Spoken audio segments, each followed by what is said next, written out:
unsa daw ning Easter octave. Kaya palagi sabihin daw sa pare na we are still now in Easter octave. Easter octave is 8-day celebration yan.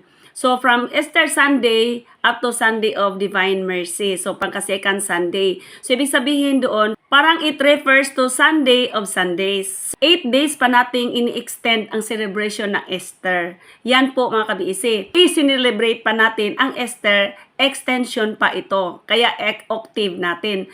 Easter octave. So extension pa ito mga kabiisi ng 8 days. Kaya tinatawag natin na Easter octave dahil 8 days pa muna bago matapos talaga na hindi na tayo magkanta ng himaya sa Diyos, yung glory to God.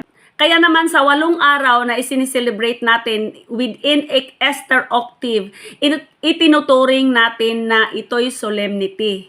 So, kaya Sundays of Sunday or Sunday of Sundays, ganyan. So, yan po ang Easter octave.